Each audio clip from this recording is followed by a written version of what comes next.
నీతిలో వేయించిన ప్రసాదం తినడానికి అలవాటు పడి శివభక్తుడి దగ్గర తిరిగినటువంటి కోడి కదూ అది కన్నప్పగా వచ్చిన కారణం చేత ఆ భక్తికి అలవాటు పడింది. మనసులో అలవాటు పడి మాంసాన్ని శివుడికి నైవేద్యం పెడతాడు. తనకి తెలిసిన్నటువంటి శివభక్తి తనది. ఆయన ఇక్కడ అశుతోషుడు, నువ్వెంత పూజ చేశావు ఇక్కడ చూడ్డావు. ఇక్కడ అన్ని నియమాలు పాటించాడా కాదు, మనసు చూస్తుంటాడు ఇక్కడ ప్రధానంగా. అందుకే ఆయన ఏం చేస్తున్నాడు చూస్తున్నాడు, కన్నప్ప వంక ఏం చేస్తాడని చూస్తున్నాడు. ఆ కన్నప్ప రోజు వచ్చి మాంసం నైవేద్యం పెడుతుండేవాడు. శంకర భగవత్పాదులు ఓ పట్టాన ఎవరిని పొగిడి స్తోత్రాలు చేయరు, క్షేత్ర ప్రసక్తి అసలు తయారు ఎక్కడైనా. అటువంటి శంకరాచార్యులు వారు ఒక్క శివానంద లహరిలో శ్రీశైలం మీద కొన్ని శ్లోకాలు చేస్తే ప్రత్యేకంగా పట్టాభిషేక శ్లోకం అంటారు భక్తికి. శ్రీకాళహస్తి మీద ఒక శ్లోకం చేశారు. మార్గావర్తిత పాదుకా పశుపతే రంగస్య కూర్చాయతే గండూషాంబు నిషేచనం పురరిపోర్ దివ్యాభిషేకాయతే కించిత్ భక్షిత మాంస శేష కబళం నవ్యోపహారాయతే భక్తి కిన్న కరోత్యహో వనచరో భక్త్యావతంసాయకే అన్నారు. ఆ తిన్నడు ఆ కన్నప్ప ఏమీ తెలియదు, కానీ శివలింగాన్ని చూసి అది లింగం అని విడిపోయేవాడు కాదు, అది శివుడే, అది భావన. అది చూస్తాడు శివుడు. ఏదో లింగం అని వెళ్ళిపోతున్నాడా కాదు, శివుడని ఒళ్ళు దగ్గర పెట్టుకుంటున్నాడా. అక్కడికి వెళ్ళి నువ్వు అనవసరపు మాటలు మాట్లాడకుండా ఉంటే అదే గౌరవం. అది శివుడైనప్పుడు నీ పాండిత్యం అక్కడ ప్రదర్శించకు. నువ్వు మౌనంగా ఉంటే చాలు, వచ్చిన వాడిని మౌనంగా ఉండనిస్తే చాలు. నువ్వు ఎక్కువ అక్కడ మాట్లాడకూడదు, అది మర్యాద. శివుడు అక్కడ కూర్చుంటే నువ్వెందుకు మాట్లాడడం? కాబట్టి శివుడే కూర్చున్నాడన్న భావనతో ఎవరు నిలబడ్డాడో వాడిని అనుగ్రహిస్తాడు అశుతోషుడు. ఆయన్ని చూశాడు కన్నప్ప. ఒకనాడు ఎందుకో తిరుగుతున్నాడు, ఆకలేసిందో మృగాన్ని వేటాడాడు, దాని శరీరాన్ని చీల్చాడు, కాల్చాడు. అక్కడక్కడ మాంసం ముక్కలు కొరికి చూశాడు. ఒక చోట మాంసం మంచి కమ్మగా రుచిగా అనిపించింది. అమ్మా శివుడికి పెట్టాలరా వెళ్ళి తిన్నాడో తినలేదో అలా కూర్చుంటాడు గుళ్ళో అని బయలుదేరాడు. ఓ ఆలోచన వచ్చింది. ఈ శివుడికి అలవాటు ఉంది, స్నానం చేస్తే కానీ తిండో వచ్చిన బాధ. స్నానం చేయించాలి ఆయనకి. ఎలా? ఆయనకి అభిషేక మంత్రాలేం రావు. నమస్తేస్తు భగవన్ విశ్వేశ్వరాయ మహాదేవాయ త్రయంబకాయ త్రిపురాంతకాయ త్రికాగ్నికాలాయ కాలాగ్ని రుద్రాయ అవన్నీ ఆయన చెప్పలేడు. అందుకని ఆయన ఏం చేశాడంటే పట్టుకెళ్ళి నీళ్లు పోసేస్తాను. ఎలా? ఓ చేతిలో ధనస్సు ఉంది, ఓ చేతిలో ఎంగిలి మాంసం ముక్కుంది. ఎలా పట్టుకెళ్లాలని ఆలోచించాడు. సువర్ణముఖరి నది దగ్గరికి వచ్చాడు. నోటి నిండా నీటిని పట్టుకున్నాడు. గుటక పడిపోతుంది, కానీ గుటక పడకుండా నోట్లో పట్టుకున్నాడు.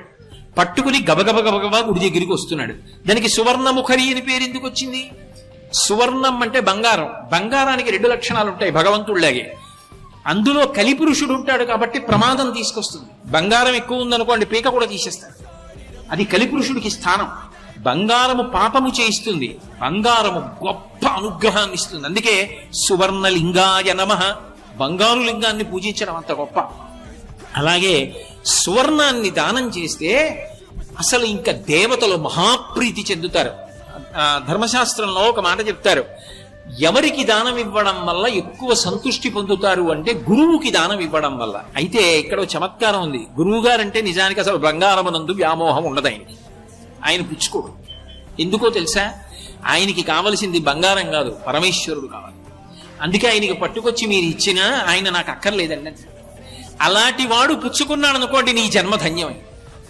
అందుకని హిరణ్యదానం పుచ్చుకోవడానికి యోగ్యుడు ఎవరంటే గురువు. గురువు ఎప్పుడూ ఆ భ్రాంతిలో ఉండడు. అటువంటి బంగారం ఉద్ధరిస్తుంది. బంగారంగా శివలింగానికి పూజ ఉంది. బంగారు రజనుతో అభిషేకం ఉంది. బంగారు రజన కలిపిన నీటితో అభిషేకం చేస్తే మంచి ఇల్లు కట్టుకుంటాడు. అందుకే బంగారు రజనుతో ఇల్లు కట్టుకునేవాడు తప్పకుండా అభిషేకం చేయాలి శంకరుడికి. కాబట్టి బంగారము ఎంత గొప్పదో ఆ నీరంత గొప్పది. ముఖరి అంటే అగస్త్యుని యొక్క నోటి నుంచి వాక్కులు స్తోత్ర రూపంలో వచ్చాయి దాని గురించి. ఎందుకంటే గంగ అంది, అగస్త్యుడా నువ్వు ముందు నడు, నువ్వెటు నడిస్తే నేను అటు వస్తానని. భగీరథుడి వెంట గంగ వచ్చినట్టు అగస్త్యుడి వెంట సువర్ణముఖరి నది వచ్చింది. అంత గొప్ప క్షేత్రం శ్రీకాళహస్తి. కాబట్టి అటువంటి నదీ ప్రవాహం ఎంత గొప్పదో ఇక్కడ ఉన్నటువంటి శంకరుడు కూడా అంతే గొప్పవాడు కదూ. తిన్నడేం చేశాడంటే శివుడికి నీళ్లు పొయ్యాలి కాబట్టి ఆ సువర్ణముఖరి నదీ జలాల్ని నోటి నిండా పుక్కిటి నిండా పట్టుకున్నాడు. శివాలయంలోకి వచ్చాడు.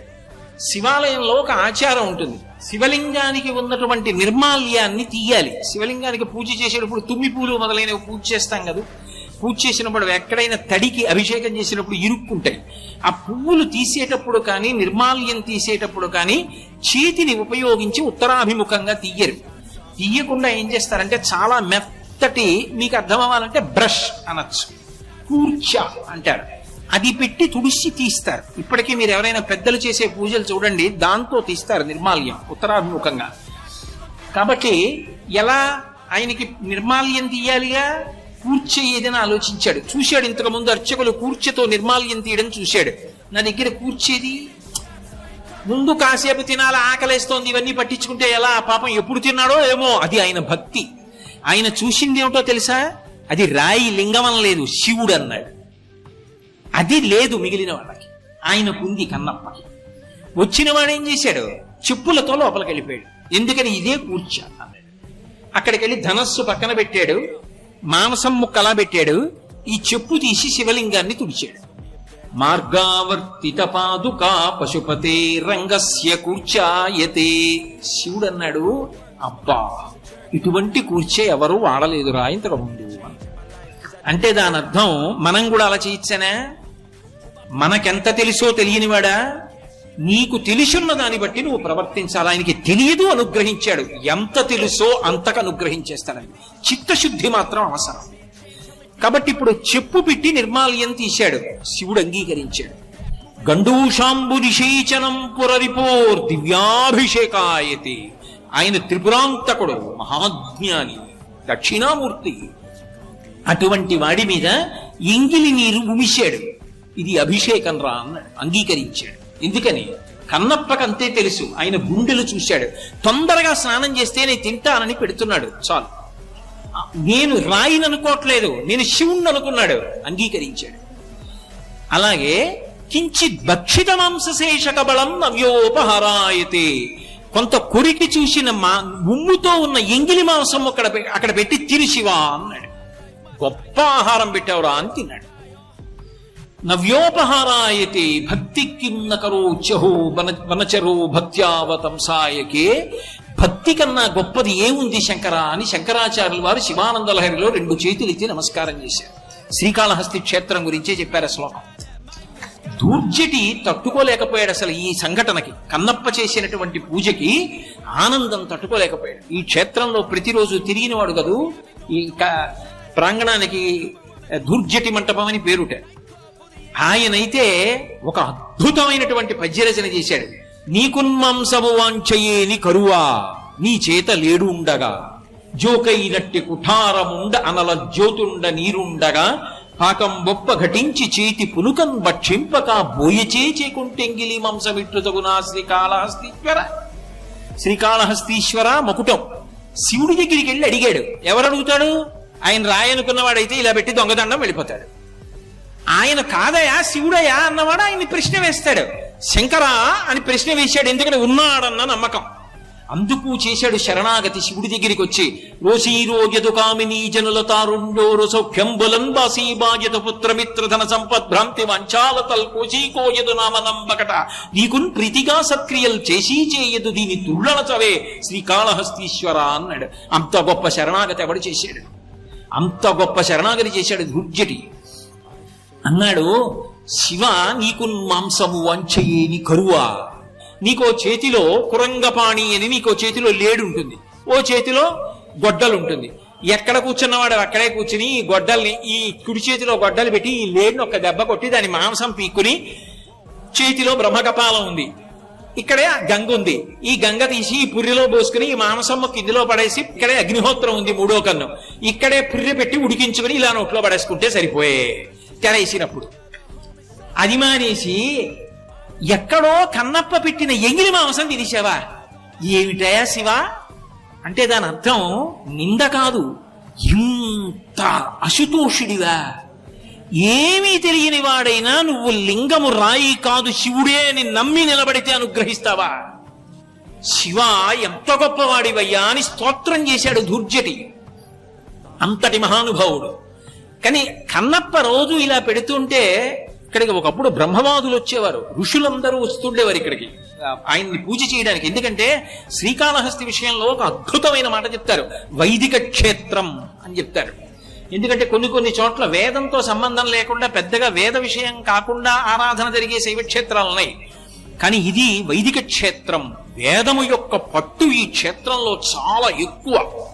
అటువంటి క్షేత్రం. ఎందుకని సాక్షాత్ దక్షిణామూర్తిగా వెలిసి ఇక్కడ బ్రహ్మజ్ఞానాన్ని ఇచ్చాడు, అగస్త్యులకి సుఖమహర్షికి ఇచ్చాడు ఇక్కడ.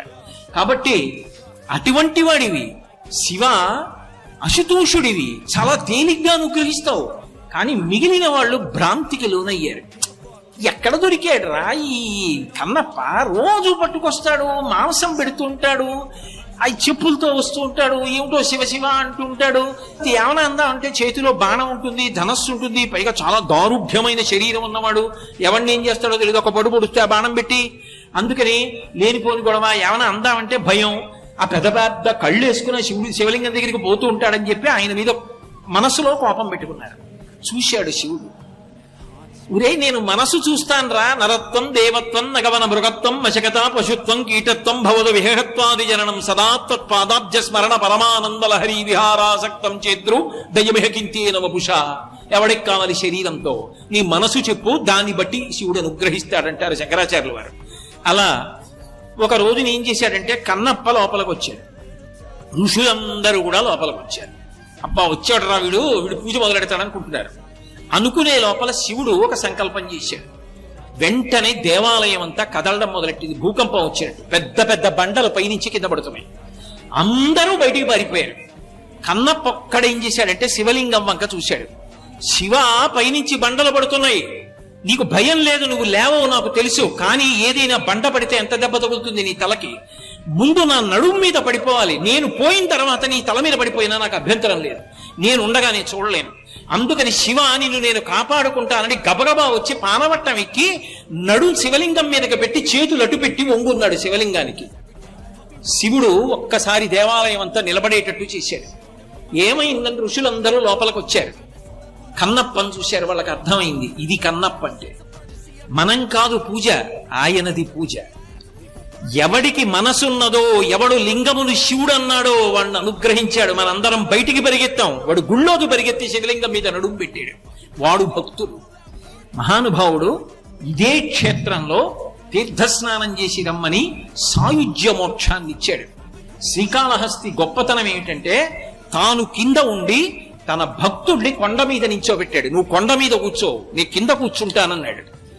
అంతరాలయంలోకి బ్రహ్మోత్సవం అని మనం వెళ్ళమేమో, కన్నప్ప మాత్రం లోపలే ఉంటాడు ఆలయంలో. ఎప్పుడు ఆలయం లోపలికి వెళ్ళగానే గోడ మీద కన్నప్ప ఉన్నాడు. అంత గొప్పగా భక్తుల్ని అనుగ్రహించగలిగిన క్షేత్రం ఇది అంటే శ్రీకాళహస్తి. ఇటువంటి క్షేత్రం మీకు ఇక ఈ భూమండలం మొత్తం మీద ఎక్కడా కనపడదు.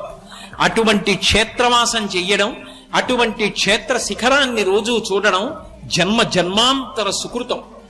ఈ క్షేత్రం ఆయన అశుతోషుడు అని నిరూపిస్తుంది.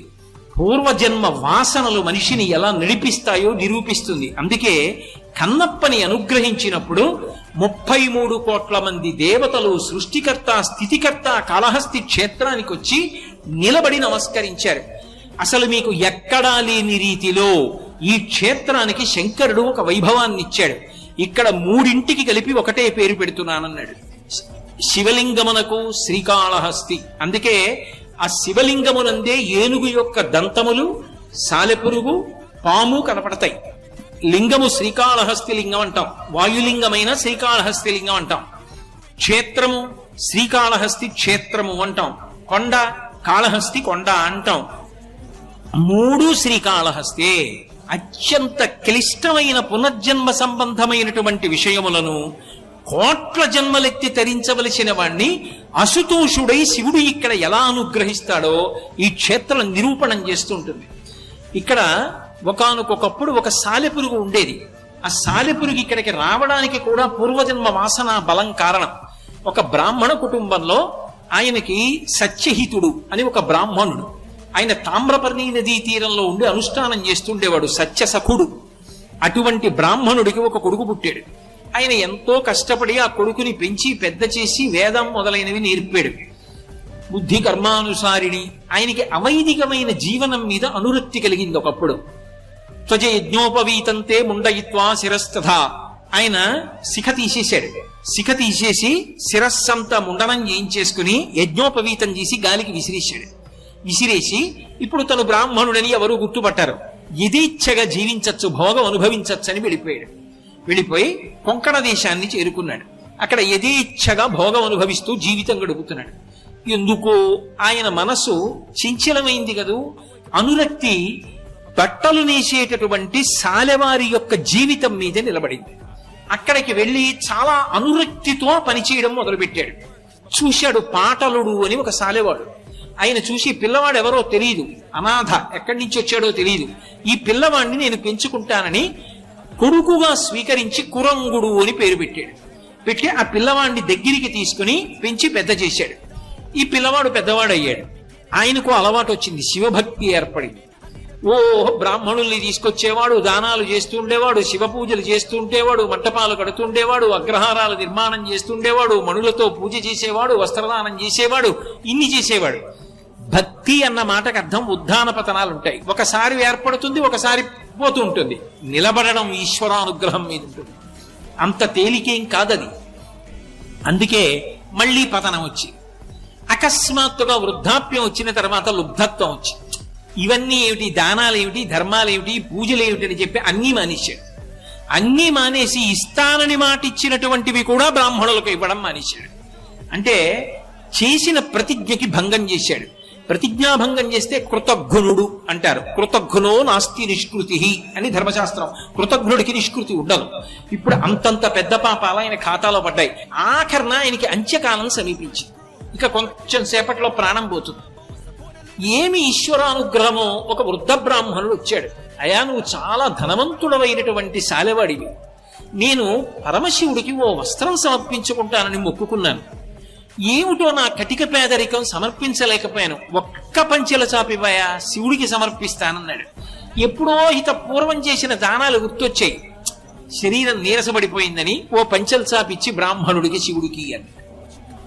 ఆఖరి స్మరణ సాలెవాడిగా ఆ బట్టలు నెయ్యడం, శివభక్తి, శివుడికి తాను చేసిన సేవలు దాని మీద నిలబడింది. అలా నిలబడి ఉండగా ప్రాణోత్క్రమణం అయిపోయింది. ఆఖరి తలంపు ఏదో అది పునర్జన్మకి హేతు అవ్వాలి. వాసనా బలం తరువుకొస్తుంది. ఇప్పుడు పరమేశ్వరుడు పాపపుణ్యములను బేరీజు వేశాడు. ఎన్నో తప్పులు చేశావు, బ్రాహ్మణ కుటుంబంలో పుట్టావు, వేదములు విస్మరించావు, శిఖా పరిత్యాగం చేశావు, యజ్ఞోపవీతం వదిలేశావు, ఎక్కడో పెరిగావు, కొన్నాళ్లు దానాలు చేశావు, కొన్నాళ్లు మళ్ళీ పతనం పొందావు. చిట్ట చివర మాత్రం బట్ట ఇస్తూ నా కోసమని ఆ బట్ట అల్లడం గురించి ఆలోచిస్తూ వెళ్ళిపోయావు. పాపం పుణ్యం కూడా అనుభవించడానికి ఆ భక్తితో నన్ను సేవిస్తావు. చేసిన పాపానికి విషం కలిగినటువంటి సాలెపురుగుగా పుడతావన్నాడు. సాలెపురుగుగా పుట్టాడు. అతి తేలికగా తరించిపోవాలి అంటే శ్రీకాళహస్తి ప్రవేశమే మార్గం. అందుకని గజారణ్యంలో పుట్టాడు. ఇక్కడికి వచ్చి పుట్టాడు. పుట్టినవాడు వెతుక్కుంటూ వెతుక్కుంటూ శివుణ్ణి అంతరాలయంలోకి వెళ్ళాడు. ఇప్పుడు ప్రతిరోజు ఏం చేసేవాడంటే, ఆ రోజుల్లో ఇంత ఎద్దడి లేదు, పెద్ద భక్తులు లేరులే, ఎవరు వచ్చేవాళ్ళు లేరనేటప్పటికీ మనసులో పూజ చేసేవాడు. అందుకే దూర్జటి ఒక గంభీరమైన మాట అంటాడు. ఏ వేదంబు పఠించే లూత భుజగం వేశాస్త్రములు సూచే తానే విద్యాభ్యాసమునర్చె కరి చించే మంత్రమూహించే బోధావిర్భావ నిదానముల్ చదువులయ్యా కాదు నీ పాద సంసేవాసక్తియ కాక చింతుత చికిన్ శ్రీకాళహస్తీశ్వర. ఆ పూర్వజన్మ వాసన బలం ఉంది. సాలెపురుగుగా ఊహించాడు మనసులో. నేను ఈ శివుడికి మణిమంటపాలు కడితే చాలాసేపు మానస పూజ చేసేవాడు. ఆ గోడ మీద కూర్చుని గొప్ప గుడి కట్టినట్టు, శ్రీకాళహస్తిలో మణిమంటపాలు కట్టినట్టు, అనేక మణులు తెచ్చి పూజ చేసినట్టు, అనేకమైన పట్టు వస్త్రాలు తెచ్చి సమర్పించినట్టు, మారేడు దళాలతో అర్చించినట్టు మానస పూజ చేసేవాడు. చిట్ట చివర సాలెవాడిగా సంస్కారం ఉండిపోయింది కదూ. స్వామికి నేను అద్భుతమైనటువంటి జిగిజిగేలుమనే బట్ట అల్లుతానన్నాడు. తన నోట్లోంచి ఊర్ణనాభి అంటారు, ఊరుతుంది. ఆ ఊరిన జిగురుతో గూడు కట్టేవాడు. ఇలా గూడు కట్టేవాడు. ఆ గూడు వంక చూసుకునేవాడు, మురిసిపోయేవాడు. ఆ గూడు పైనుంచి చూసేవాడు. సాలెగూట్లో ఎవరు కూర్చుంటారో ఆయనే కూర్చోవాలి. దాని మీద పరిగెత్తడం కూడా సాలెపురిగా పరిగెడుతుంది. అన్ని వైపుల నుంచి చూసుకుని ఎంత బాగా కట్టానో నా స్వామికని పొంగిపోయేవాడు. తనకి ఉన్న గొప్ప గొప్ప ప్రావీణ్యత ఏది ఉందో అది భగవత్పరం చేశాడు. శంకరుడు చూశాడు, ఇందులో వైక్లభ్యం వస్తే ఏం చేస్తాడు చూసి, ఇక్కడ వాయులింగం దీపంగా కదా ఉంటుంది, కదులుతూ ఉంటుంది. అది ఒకసారి భగ్గున పైకి లేచింది మంట. లేచి అప్పుడే కట్టి చూస్తున్నాడు, ఆ సాలెగూటిని అంటుకుని భగభగ మండిపోతున్నాడు. అది తట్టుకోలేకపోయింది ఆ సాలె. శివ, నేను తట్టుకోలేదు, నేను కట్టిన గూడు నేను చూడకముందే నీకు చేసిన సేవ దగ్ధమైంది, నేను తట్టుకోలేనని మంటలో పడి చచ్చిపోయాడు. చనిపోగానే శంకరుడు ప్రత్యక్షమై సాలెపురుగుకి ఇక్కడ స్తోత్రం చేసే అధికారం ఇచ్చాడు. ఇప్పటికీ పెద్దలు ఒక మాట చెప్తారు, ఆ స్తోత్రాన్ని చదివితే శివానుగ్రహం కలుగుతుంది శ్రీకాళహస్తిలో. అటువంటి అది వచనంలో కూడా చదవచ్చు. ఆ స్తోత్రం చేశాడు. ఆ స్తోత్రం చేసిన తరువాత సమస్త దేవతల యొక్క సమక్షంలో ఆయనకి సామీప్య మోక్షాన్ని అనుగ్రహించి ఇక పైన నీ పేరు శ్రీకారముతో, శ్రీలో చకార రకార ఈకారములు ఉంటాయి. కాళహస్తీశ్వరుడు దేని చేత ప్రసన్నుడై అనుగ్రహిస్తాడు అంటే, ప్రతి వారికి ఏదో ఒక విభూతినిస్తాడు.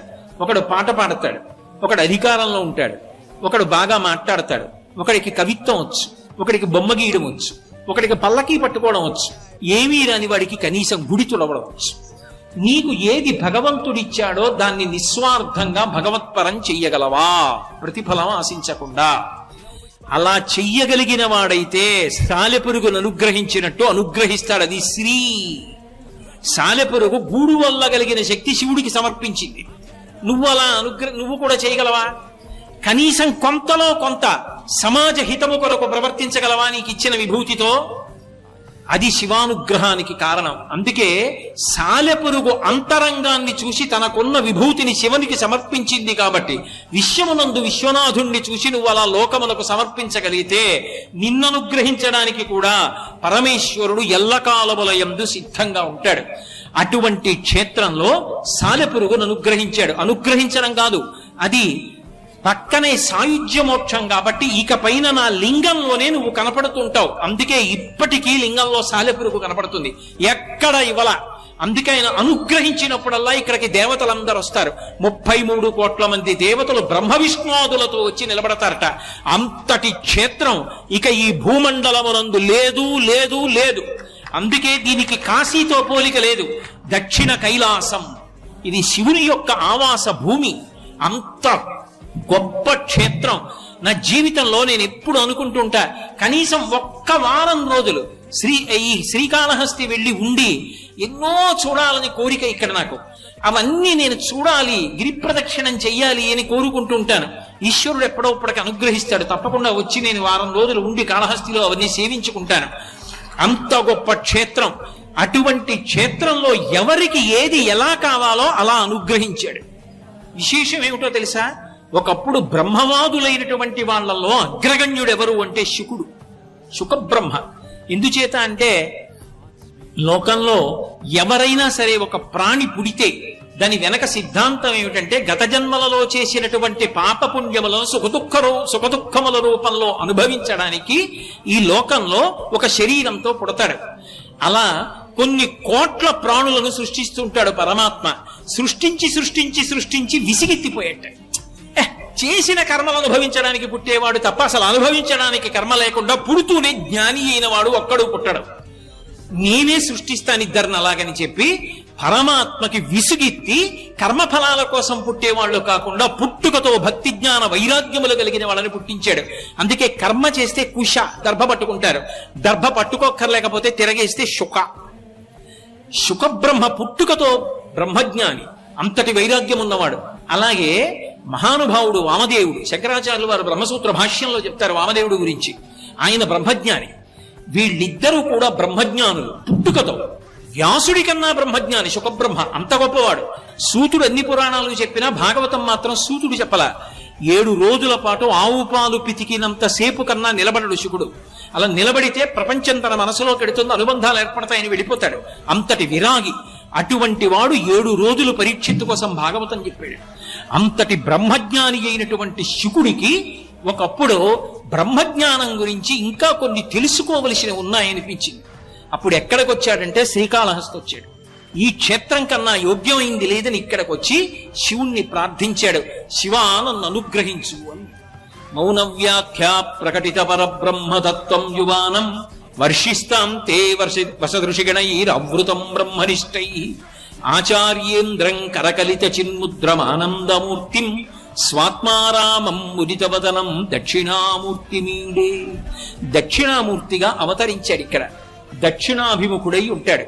దక్షిణాన్ని చూస్తూ మృత్యువుకి వశపడని వాడు కనుక, మృత్యువుని కూడా చంపినవాడు కనుక, వక్షస్థాడనమంతకస్య కఠినాపస్మార సంవర్ధనం భూభృత్పర్యటనం నమత్సురచిర కోటీర సంఘర్షణం కర్మేదం మృదులస్య తావక పద ద్వంద్వస్య గౌరీపతే మచ్చేతోమణి పాదుకా విహరణం శుభో సదాంగీకురు అంటారు శంకర భగవత్పాదులు.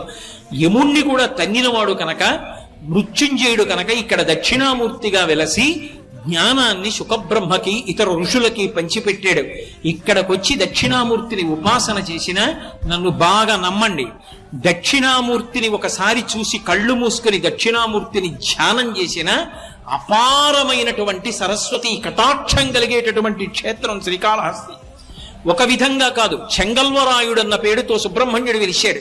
ఎన్ని గాథలు, ఎన్ని తీర్థాలు, ఎన్ని దేవాలయాలు. అర్ధనారీశ్వర స్వరూపంగా సువర్ణముఖరీ తీరంలో ఉన్నాడు. ఉమాకాంతాయ కాంతాయ కామితార్థ ప్రదాయినే శ్రీగిరీశాయ దేవాయ మలినాథాయ మంగళం. సర్వం శ్రీ ఉమామహేశ్వర పరబ్రహ్మ